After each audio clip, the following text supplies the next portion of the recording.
Hey everyone, it's Kayla here, and today I'm showing my layout for day 30 of my A Scraplift a Day series here on YouTube. The end is near. I've really enjoyed it as always, but a lot of work goes into making a new page every day. Anyway, today's lift is in the top right hand corner, and I've also added the link to the original in the description below. Now, on my page today, I am going to have a go at some stenciling.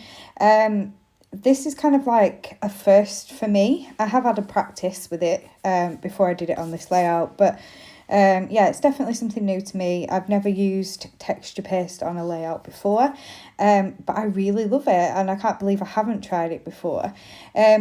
I did misjudge it, and I maybe should have done a little bit more, but at a first attempt on a page, I think I'd done quite well. So that's just off to the side drying now. So I'm going to start building up my page on my desk. Sometimes, especially now with me working and things, I only have a short window really to get some scrapbooking done. So I don't want to waste any time.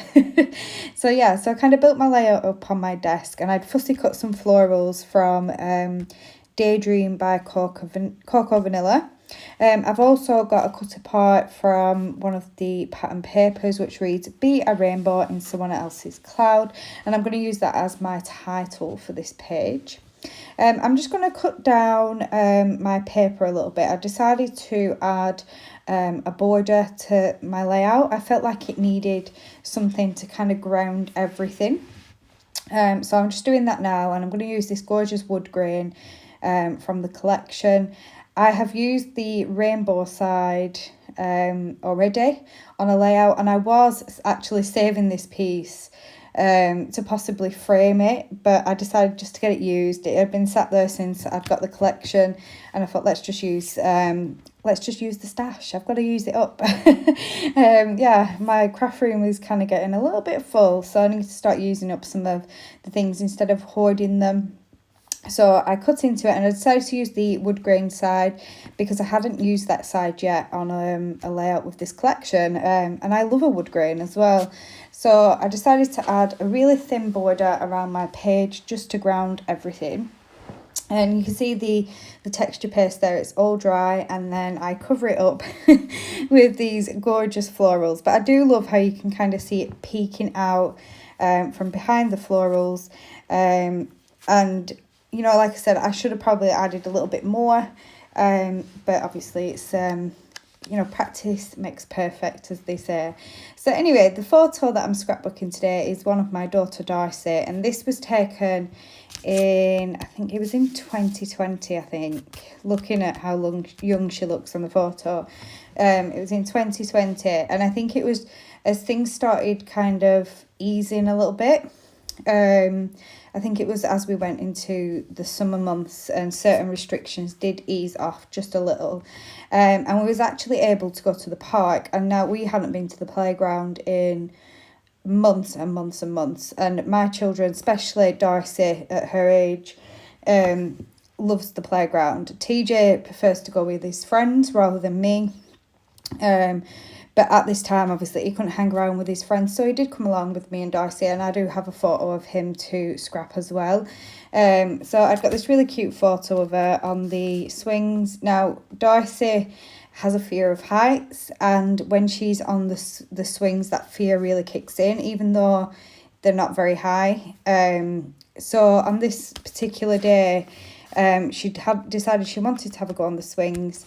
And I mean, I pushed her only a tiny little bit. She was just swaying, but she was so proud of herself, and she was just so happy that she'd gone on the swings. So yeah, so I definitely have to document this story.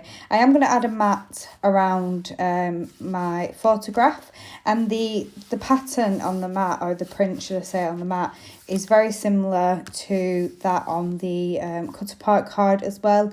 So I think it ties that in really nicely. So I'm going to commit and stick those down. I really love how this layout turns out. It does look slightly different to the original. I haven't used as many embellishments and things in my kind of my clusters.